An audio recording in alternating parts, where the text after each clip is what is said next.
I'm John Canada. Welcome you to Let's Talk Native on this Tuesday, June 30th, last day of June 2020. While this program may not provide a path to spiritual enlightenment, we do encourage and in some cases start conversations. We're going for a different kind of enlightenment here. We kind of break the rules for Native radio. We don't do prayers and we don't do buffalo speeches or spirituality shows. We take a tough look at history, oppression, and survival. We talk about culture, the arts, politics, and identity, and we may step on a few toes along the way. But our real goal here is to bring people together by breaking down what separates us. We will take on the false narratives and provide critical thinking to all that's heaped upon us, and we do it all right here, live from the Cattaraugus territory of the Seneca Nation. So let's talk Native. But first, let me remind people that our audio streams live on our website, which is www.letstalknative.com. We stream live video of the show via Facebook Live on our Facebook group pages, and share it across a bunch of other group pages as well. We take the audio and we put it up on SoundCloud, which goes out as a podcast on all your favorite podcast platforms. We take the video and we put it up on our YouTube video, on our YouTube channel, which is Let's Talk Native TV. I suggest that you subscribe both to our podcast and to our YouTube channel, and that way you'll catch all our not only our show videos, but the videos that we do, our short form videos on various topics that Jake and I work on from time to time. I am the show's host and producer, and I'm joined in studio by Jake Proud, who's managing our audio and our video. Let's get to it. I listed our topic for the day as carved in stone. To be more specific, we're talking about white supremacy carved in stone. And yes, we are talking about what Americans call Mount Rushmore, which is a desecration of the Black Hills, some of the stone formations in the Black Hills of the Lakota Territory, where 4 U.S. presidents' faces were carved in a mountain that was known as the Seven Grandfathers. Just the idea of erasing Lakota history and then carving, desecrating, these mountains in such a way, it's a tribute to white supremacy. Just the idea that it not only could be done, but that it was done. Now, why am I talking about this? Well, the current president, who is also a white supremacist, is heading out on July 3rd in a pre-Independence Day campaign rally, you'd have to call it, is going out to Mount Rushmore. They're going to do fireworks, all the things that that you would think this day with the pandemic and all that other stuff wouldn't happen. In fact, even the governor of South Dakota is saying this will not be a social distancing event. She's basically advertising this gathering as a super spreader event. It's pathetic in so many different ways. But I wanted to spend a little time. For one thing, I want to talk about the 4 faces carved into that. I'm not going to talk about the moron's live face that's going to be there, but I want to talk about the 4 faces that are carved there, because I don't think people can appreciate why Native people use the name Ranatagayas as why we call the President of the United States that, and where it comes from.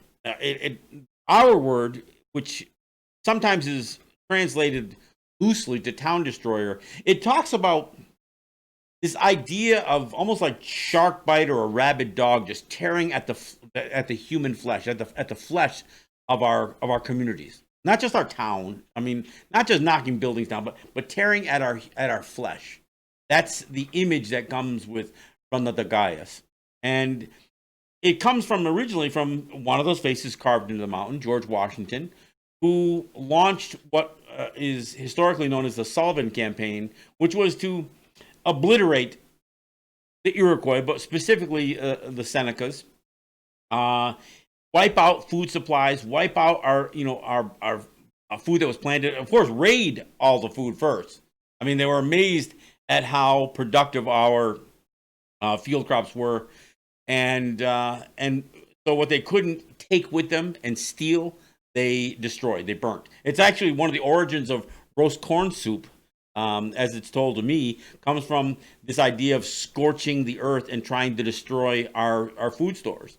But there was also this thing that Washington specifically said to Sullivan was, do not accept any pleas for peace. He basically said they had to know the terror of their chastisement. So they need to be chastised. They need to be punished in a way that it would invoke terror upon them. It is actually, George Washington is, well, he's the first U.S. president, but it's one of those first examples of utilizing terrorism as a military strategy to try to subdue a people. And George Washington literally wrote the words that they needed to know, that the native people needed to know the terror of their chastisement. He talked about it in a way that there had to be like this intergenerational trauma imposed upon them so they would never rise up again. And so this is what George Washington, he said, accept no pleas for peace. And he wanted the towns, he wanted everything destroyed. He wanted our livelihoods destroyed, our ability to survive destroyed. So that's why George Washington earned the name Run of the Gaius. And as we learned with every sitting president after that they all lived up to that name. And so it almost kind of, the translation almost got lost for a while. And I say it's almost a funny story. We were so used to using that word for the president of the United States. I hate to even admit this, but at one point, the Seneca Nation president, on the desk of the Seneca Nation president, they had the word Run of the Gaius, as if it meant the president. And of course it doesn't. I mean, it just shows you that assimilation and all of this stuff kind of just breaks it all down. I mean, it was pointed out, but I don't know how long this existed, but the whole idea that the word would become so connected to the president of the United States that even our own people forgot what the word meant. It was an insult. And so certainly no Seneca president did not want to be called Run of the Gaius, but that's where it comes from. That's George Washington. And so we're going to start there, but I think it's so important to realize that Trump going to Mount Rushmore is an attempt to basically make a statement that flies in the face of any of us who are concerned about these misrepresentations, this revisionist history that these monuments, whether it's Columbus or the Confederates, soldiers, Junipero Serra, whoever, all of these people. I mean, Roosevelt statue, he's on this wall of shame as well. Roosevelt statue being removed in New York City from the Museum of Natural History. I mean, this attempt by Trump is essentially to rub it in the faces. And of course, he's got a moron governor there in Kristi Noem, who has done everything to try to do everything she can to keep the Lakota people suppressed and oppressed. And so Trump's going to go there and be welcomed. And there has been this like constant drumbeat for years about Native people threatening to blow those faces off the mountain. Blow them off the mountain. Let the mountain take on the natural form that that erosion and time takes on it. Get rid of the carvings, carved in stone or not. The fact that they've got white supremacy carved in stone doesn't mean. I mean, the expression "carved in stone" makes it sound like it's permanent, right? Nothing's permanent. I mean, and we know that. We know that because we've watched the Earth through thousands and thousands of years that we live here.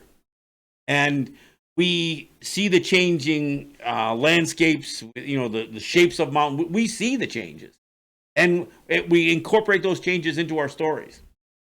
But the changes that happened to those mountains, and again, this thing got, the carving or the destruction of those mountains, the desecration of those mountains started in 1927. And again, it's Washington, Jefferson, Lincoln, and Theodore Roosevelt that are carved in there. And now there's a gap obviously between Jefferson and Lincoln, and then another gap between Lincoln and Roosevelt. Why Roosevelt? Well, part of this whole idea of carving this into the stone was essentially to heap praise on a sitting president, because Roosevelt was a recent president when this was like a campaign effort. It was that much of heaping praise. It'd be like trying to carve Donald Trump's face into a mountain. That somebody might come up with that idea. Who knows? Yeah, most figures have to be looked at, from a distance.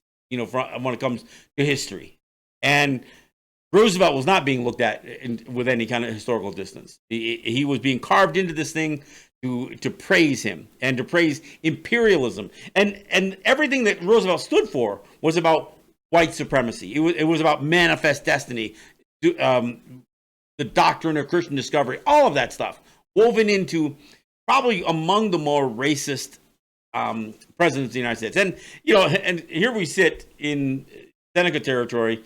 And it was in Seneca territory that Roosevelt became president of the United States. When William McKinley, another imperialist, was assassinated, Roosevelt would be sworn into office right in Buffalo, right in Seneca territory. Just more information on Roosevelt. But these faces are carved in without an explanation, and I don't know what was involved in getting the approvals. Obviously, this was a violation of Lakota land. I mean, it was a desecration of Lakota land, and it still is. And there's every generation since this thing has been put up has talked about blowing that mountain, those faces off that mountain. And we're coming. I talked about this over the last couple of weeks about these monuments and these statues and these face plants of Columbus and others. These guys on this mountain are right with them, and I'm going to go through. I mean, some of the history, but I'm going to go through it anyway. George Washington, again, earned the name and forever would be responsible for what we call the President of the United States and run the dais. And he, again, promoted terrorism against Native people. That's what he looked at as a solution. Now, there are plenty of other really terrible quotes, and for those of you who listen to the show, you know that I have the intention of putting a lot of these quotes together and trying to put together a manuscript for a book, which will be titled "Run the Dais." May have a subtitle like "The Native View of American Presidents" or something like that. But I want the word, the meaning, its origin, and then every president and every one of them has racist comments, including Barack Obama, including obviously the sitting president, and whoever's the next president. If it's Joe Biden, Joe Biden's had plenty of racist comments too. It's inherent in white men or people who have been a product of the system. So even though Obama isn't, he's only half white, he still managed to capture some of that systemic racism, in fact, a lot of that systemic racism in his 8 years as president. But he's not on this mountain. So who else is? Okay, George Washington, but then Thomas Jefferson. Now, Thomas Jefferson, history has been really kind to Thomas Jefferson. They've always tried to make him out as the enlightened one. Like Thomas Jefferson was, somehow a notch above everybody else. And he wasn't. I mean, he was absolutely every bit as racist. In fact, Thomas Jefferson, he wrote the William Henry Harrison when he was the governor of Indiana Territory. And in one letter, and this is in 1803, in one letter, Thomas Jefferson captured essentially 4 of the most aggressive policies that the United States held and enacted, strategized against Native people. And in that is extermination, assimilation, termination, and of course removal. Those are the 4, and the 5th one ends up being self-determination, but that wouldn't come in Jefferson's time. Here, I'm going to read this. This is off of a letter to William Henry Harrison from Thomas Jefferson, and this is in 1803. To promote the disposition to exchange lands which they have to spare and we want, for necessaries which we have to spare and they want, we shall push our trading uses and be glad to see the good and influential individuals among them run in debt, because we observe that when these debts get beyond what they what the individuals can pay, they become willing to lop them off with cession of lands. And they will, in time, either incorporate with us as citizens of the United States or be removed beyond the Mississippi.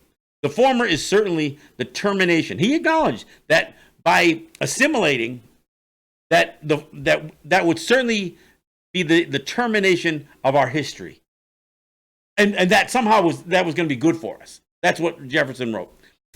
But in the whole course of this, it is essential to cultivate their love, not really love, but just cultivate it. Cultivate their love. As to their fears, we presume that our strength and their weakness is now so visible that they must see that we only have to shut our hands to crush them, and that all our liberalities to them proceed from motives of pure humanity only. This guy was scheming, like, how to, he was like, let's create a mortgage crisis in 1803 that'll force the native people to come off the land, and then tell them that we're doing this only out of humanity. Yeah, that was Thomas Jefferson.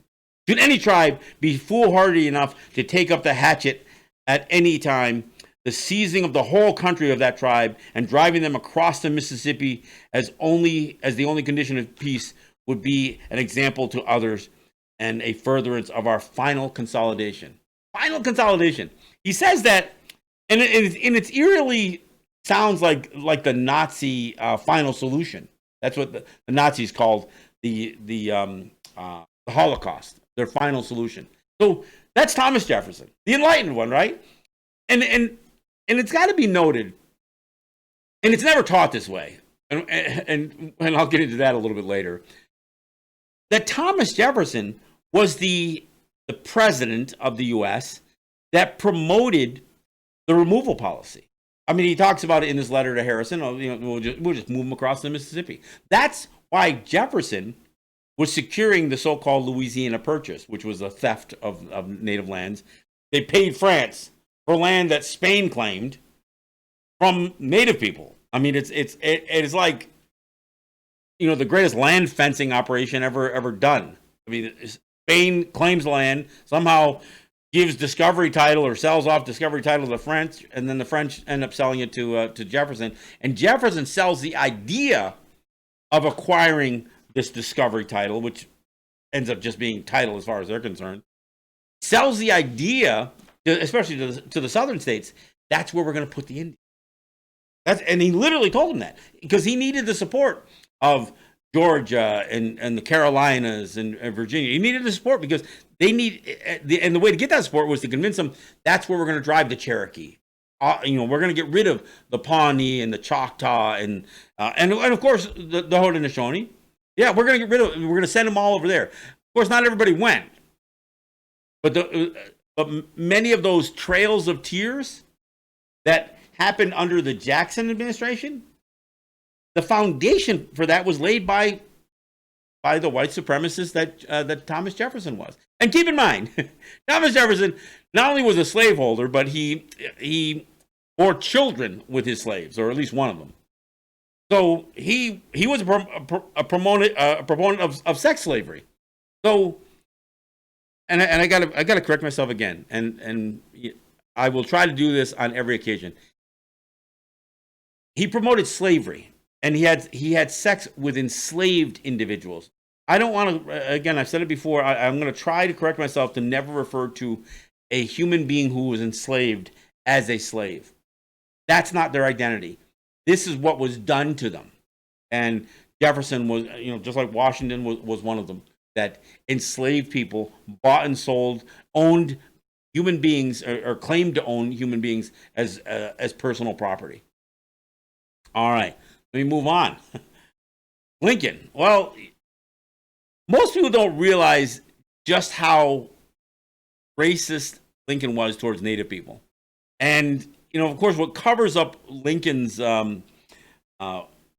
racism is the fact that he issues the Emancipation Proclamation in January of 1863, which, paved the way to ultimately ending slavery, claiming that those who had been enslaved were emancipated. Although his Emancipation Proclamation is it's got a dark cloud over it, and a couple of reasons. And I've talked about this before. The Emancipation Proclamation comes a week after the largest mass execution in the history of the United States, an execution order signed by Abraham Lincoln, executing 38 Dakota for resisting a law that he signed earlier in 1862 called the Homestead Act, which opened up native lands to white people going in and taking it. And so Lincoln would sign the execution order. Again, to this day, it still stands as the largest mass execution in the history of the United States, and that comes in the hand of Abraham Lincoln. Now, keep in mind that when he does the Emancipation Proclamation, he doesn't emancipate everybody. He mostly calls for the freedom of the enslaved in the southern states. In northern states like New Jersey, Pennsylvania, no, he wasn't calling for to free anybody there. He was trying to start what was known as a slave revolt. He was trying to get the enslaved to rebel as a part of a military strategy that he was trying to make play out during in the Civil War. And he made it real clear that he actually thought the whole idea of granting freedom would come with also trying to get rid of black people back to Africa. This was again part of his strategy. He didn't think that black people should be free U.S. citizens. That took some convincing. He suggested that perhaps former enslaved who fought for the Union would be granted the right to vote. But look, there was still plenty of white supremacy and racism that flowed through the veins of Abraham Lincoln, even as he was doing things that would earn him praise for over another century in the Emancipation Proclamation. But again, it can't be understated that even as he was trying to do some of these things that was going to solve a moral crisis that the United States was, the microscope they were being put under, it didn't stop him from conducting genocide against Native people, and he was as guilty as any of his predecessors. So that must be noted.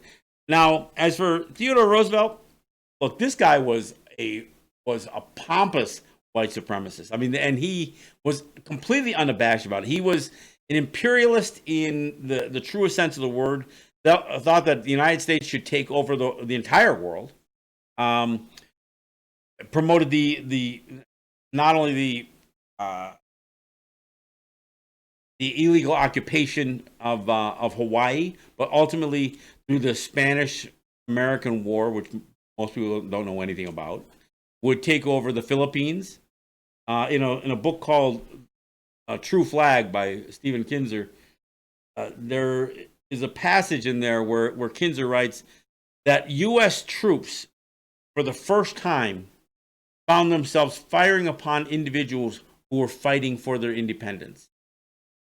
Of course, this is just a lot of BS. I mean, Native people were fighting for our independence for centuries before that.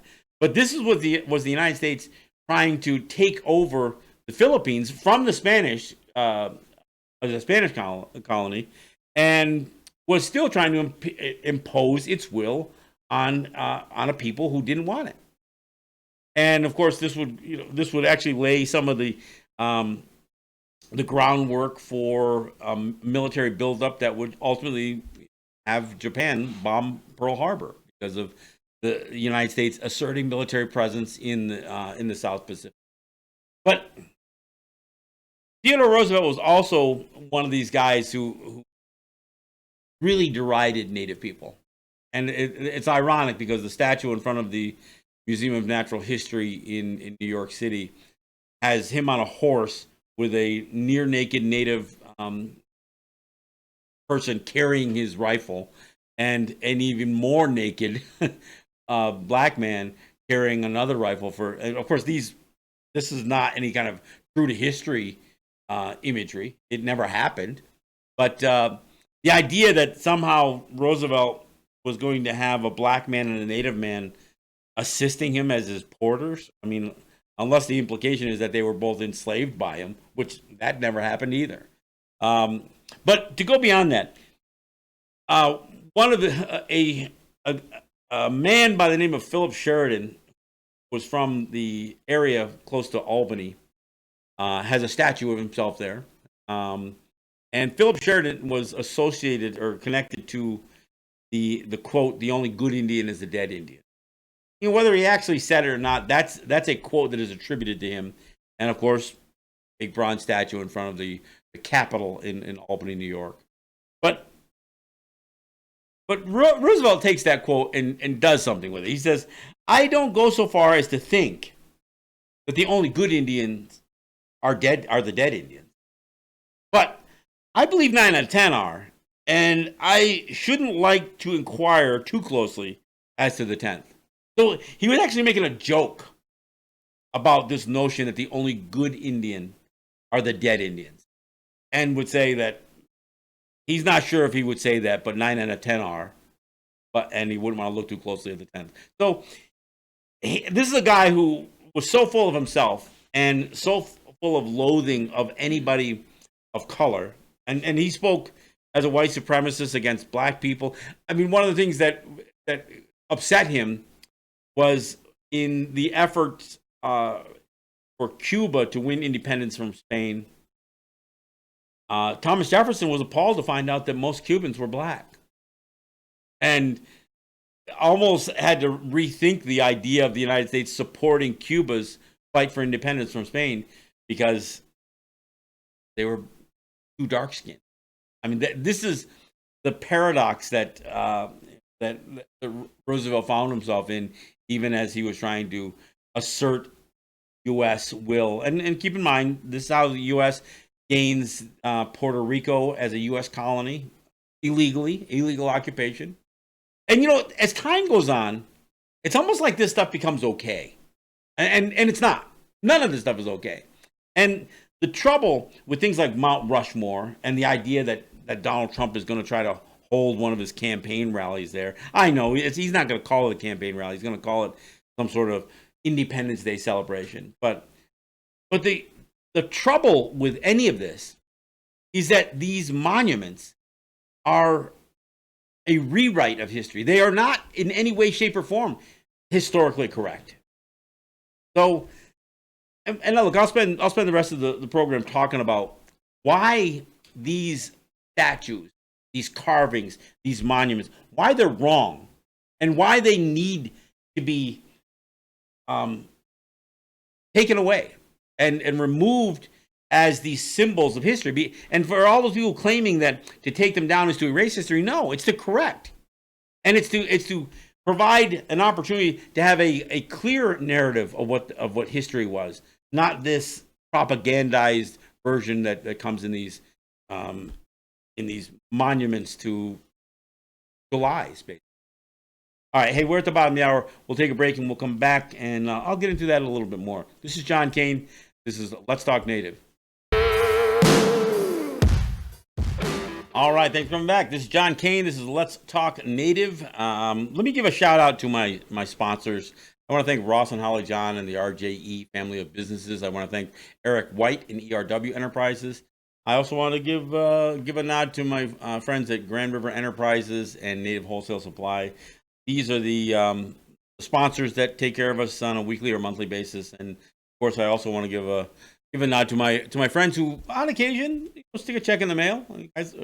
Guys like Cindy and BJ and Steve and some of these others that Tony, others that throw a check in the mail, and it may not be much. In fact, you know, I even got a donation via PayPal this week. So you know who you are, and I appreciate it. It enables us to keep trying to improve what we're doing here. So I want to thank you for that. I also want to thank those who share the program, whether you're sharing the Facebook live stream or the podcast or the YouTube videos.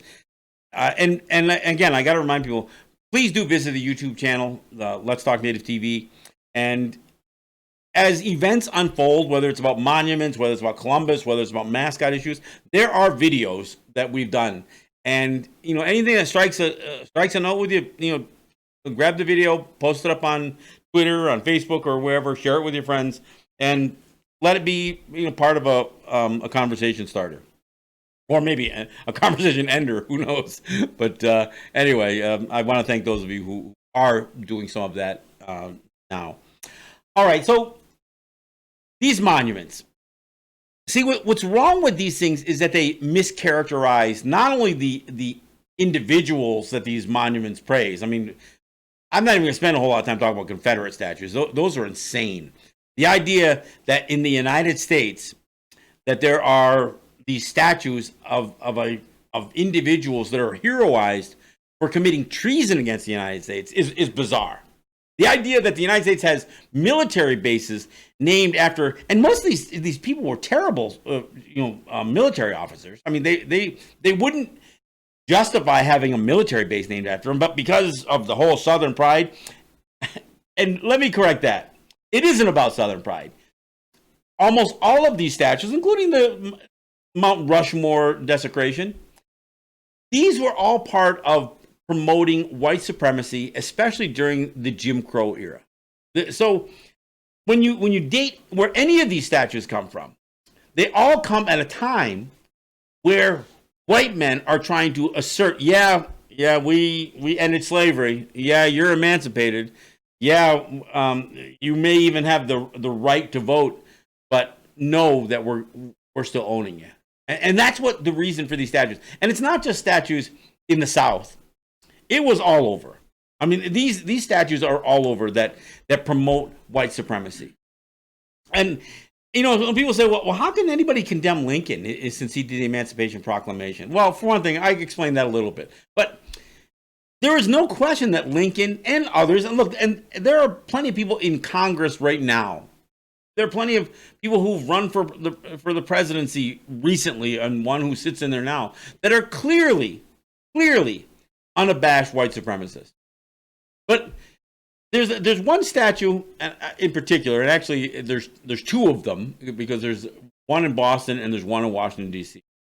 And I know Jake had pulled it up when we talked about this last time. It's got Lincoln standing upright, fully dressed, fully dignified, looking over a crouched black man with shackles still on his wrist, but the chain is busted, but he's still shackled, and he's near naked, looking not as animated. I mean, the sculpture of Lincoln, they actually have the eyeballs. You know what I'm saying? It has all the details, all the dignified details. But the black man, who is actually supposed to be the representation of a real human being, although his name isn't on the statue anyplace, is like just down on his knees. Now, white people say, "Oh yeah, this is Lincoln trying to rise up, these enslaved individuals." But he isn't risen. He's not even dressed. And in fact, from from a couple angles, it looks like Lincoln is petting him on the head like he's a dog. And this statue is being, or the pair of statues, the one in Boston and the one in Washington, are being highly criticized. Now, some people are trying to say, yeah, but black people paid for that. Well, it's true. A bunch of people who had been emancipated raised $17,000, which is a lot of money at the time, to do a monument that was supposed to celebrate their emancipation. But they had nothing to do with the design, who the sculptor was going to be, or what the image was going to look like. Nothing. They just ponied up a bunch of money, and this is what they got. They got a monument that shows a fully dignified Abraham Lincoln and a broken human being who, at least in this image, is either incapable of standing or is somehow so subservient that he can't see himself to stand up and look at Abraham Lincoln in the eye. I mean, it is it is among the most racist statues or monuments that could possibly exist. And yet there's going to be people who try to defend it. I mean, anybody who would take any black person, and no, I take it back, any person who would take their child and see this monument. I mean, I got to think any child who would see this would be horrified. Well, where's the clothes? Are the chains there? Look, if you wanted to signify emancipation, why wouldn't you have a fully dressed and an upright black man looking as an equal to Abraham Lincoln? I'll tell you why. Because that was never the intent. So when these sculptures get made, these monuments get made, there is intent there. Not just the intent of the sculptor, but the people who are responsible for these things. They are trying to send a message to people. Now, does that sculpture tell black men to stay on their knees? It sure isn't telling them to get up. So this is why we speak out against these things. And as Native people, one of the reasons we speak out against mascots and monuments is because they misrepresent history. They not only create ugly stereotypes, but on the mascot issue, every one of those things is inaccurate. They never use a Native person or a proper, or what would be an accurate depiction of a Native person from the area that the high school exists. And they won't teach in that high school what the Native experience was. I mean, how would you take on a Native mascot in a high school when you know at that period of time when a lot of these schools were adopting this Native imagery for their own amusement and entertainment? Native children were being beaten in schools under the kill the Indian, save the man policies of the residential school.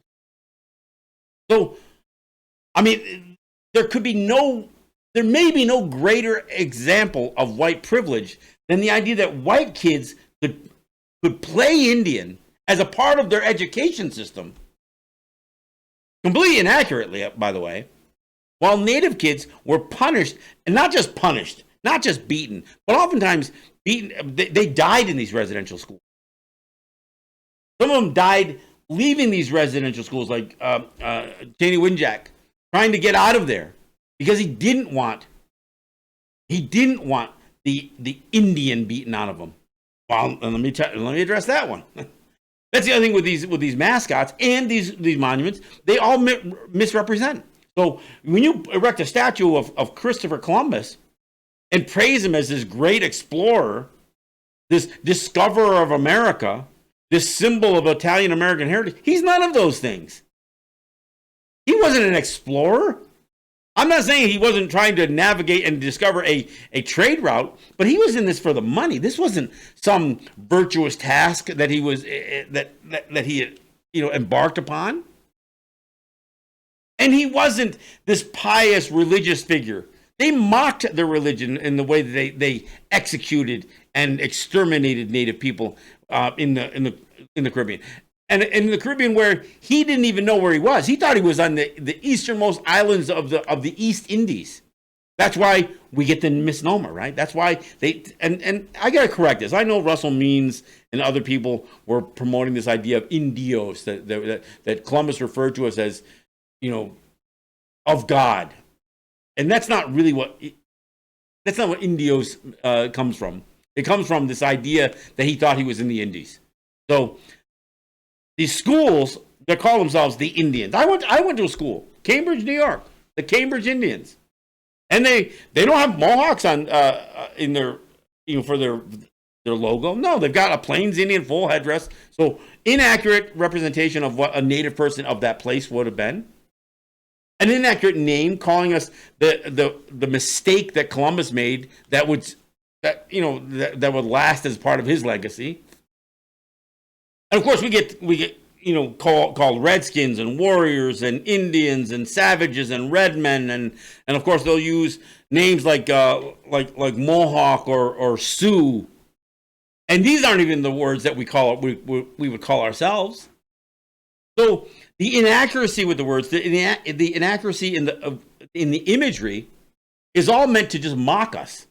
And I hear people say, "Yeah, but mock, it's not to belittle." No, it is. It's for entertainment. So between the monuments and the mascots, there is no way that the average person, the average American, if there is such a thing, can, in this culture, have any semblance of knowledge about who Native people are. So when I hear somebody say, "Well, you're just trying to erase history," no. What you're promoting and what you're teaching isn't history. There is no part of any school having a Native mascot that is about teaching about Native people.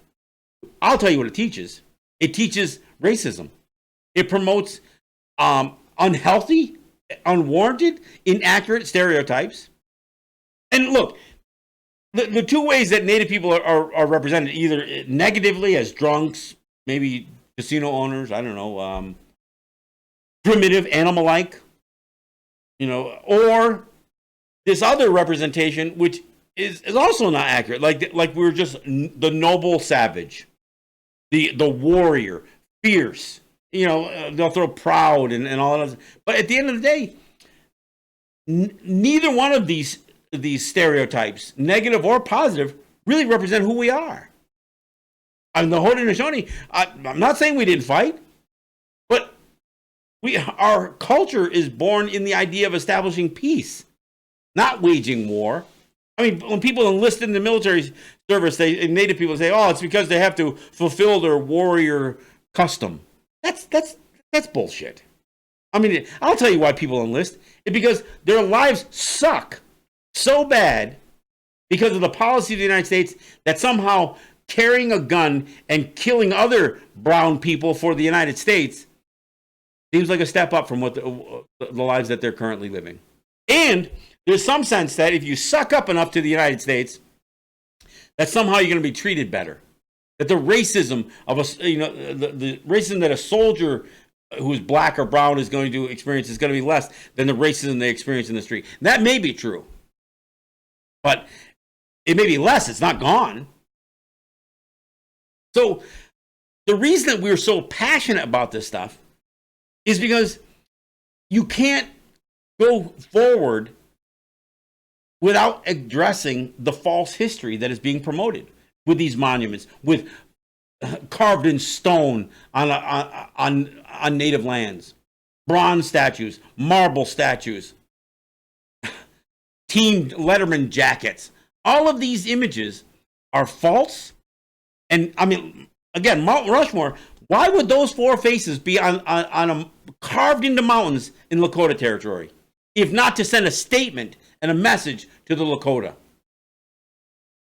I mean, there's no reason. I mean, it's not like there was a whole lot of white people watching this, seeing this thing. So when I see these monuments and the parks that are created in their name, Columbus Park, Columbus Square, Columbus Circle, when I see this stuff, why? Why is the capital of the United States in the District of Columbia? Why? Why? I mean, what is it even supposed to say? What does it mean? I mean, I'll never understand. Why is there a province of Canada called British Columbia?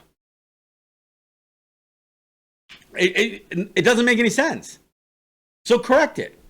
And why not correct it? And you know what? If you're not going to take the racist statue of Lincoln petting a black man on his knees, then why don't you tell the truth about what emancipation really was, and the fact that just a week behind him was an execution? Why not put up another statue of a black man standing up, living as a free man, relatively free-ish as I've seen it posted? I'll tell you why. Because white supremacy is alive and well in the United States, and we see it every day. I mean, I got into some, there was some debate about the Columbus statue in Buffalo, and And I had some woman white supremacist, you know, white supremacist just going off about, Native people. And then went on to say something, about, well, they need to destroy the Obama statue, the statue of Obama and his little girl. I said, you don't even know where that statue is. And what are you saying it represents? Look, and I'm not trying to sing the praise of Barack Obama. So the woman finally comes out. She goes, "Well, it's in Rapid City. Another Democrat. I think she called it a shithole or something like that." And I said, "Rapid City? You think Rapid City is a Democratic stronghold in South Dakota? Are you kidding me?" I don't know why there'd be a Barack Obama statue there, but the fact that there's one. Look, he was the president of the United States. I guess they could do that. But yeah, she was. Oh, yeah, all cities are liberal strongholds. Well, I gotta tell you, there's not a whole lot of liberal strongholds in South Dakota. And to suggest, we know what Native people experience in Rapid City.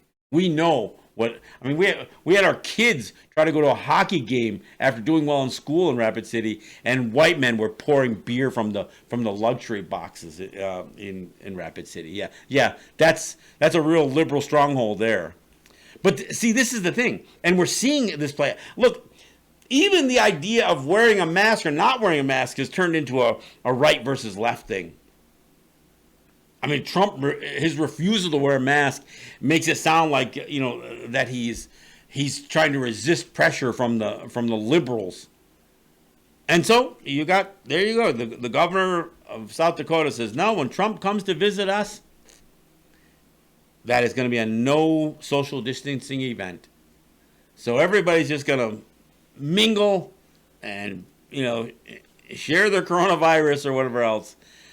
And make no mistake about it, the coronavirus is spreading wildly more quickly in these Republican strongholds. Even in California. So where's California's biggest spike in coronavirus? Orange County, which is the most Republican county in the state of California. But Texas, the southern states, yeah. That's where this thing is spreading. Now, I'm not going to credit anybody in the northern states or the Democratic strongholds for having handled this thing, but very well, because I think they all failed miserably. But at the federal government level, this has been mishandled so badly. And just keep in mind, and I've said this a couple of shows. Think about as bad as the Trump administration has handled the coronavirus. The United States is entering into hurricane season now. They're luckily a huge dust storm has tamed the paths of hurricanes. The Sahara dust storm has tamed some of this stuff, but that's almost gone. So now the skies are clear, and it's ready for hurricane season to come in. Can you imagine throwing natural disasters on top of a global pandemic? Completely mishandled by the moron in the White House, and it's just polarized everybody. Yeah, even the idea I see people posting stuff, and even a few Native people, that somehow Black Lives Matter in this battle for social justice, that it's been taken over by through a liberal conspiracy, that George Soros and all these rich liberals are throwing money to pay people to go to these protests, and of course they throw things like Antifa, which means anti-fascist. So I guess if you're against Antifa, you must be pro-fascist. I don't know. It doesn't make any sense. But just the idea that even when a cause like police reform, like criminal justice, that isn't just about people recognizing that there's a problem. No, it's about the right versus the left, or the left versus the right. We can't have a discussion over mascots without it turning into a right versus left conversation. And the crazy part is, anybody who studied this idea of native mascots or or the effects of this misrepresentation of history, or the intent that was behind some of these monuments, knows that it has a negative effect. Every psychologist, every real teacher knows that it has a devastating effect on children. But nobody cares because it's about propagandizing history. And so we continue with this notion that not only is Trump promoting Make America Great Again, but nobody can put their finger on when it is that they claim America was great. When was it? During slavery? During Jim Crow? During the civil rights battles? I mean, during when? When Native people were herded onto reservations? When Native kids were being beaten and murdered in residential schools? Was that when America was great? When was it? So what is this return to? From where it is now? And is a return to make it worse? The police problem in the United States is worse than any place on the planet. I mean, any place else, they would call it, a military occupation or some sort of military aggression. No, not in the United States. Their police departments are militarized. And to speak out against that and to say, look, the police need to be dealing with certain issues, but not all the issues that they're being used for, especially including mental health. I mean, unless somebody is doing a murder-suicide, what could be worse than having a police officer try to address somebody who's trying to kill themselves? I mean, I don't know. But anyway, it is important that people realize that what's going to happen later this week is not any different than the erection of these Confederate statues. Trump going to Lakota territory, going to Mount Rushmore, to stare at that desecration of the Lakota's Black Hills, is the same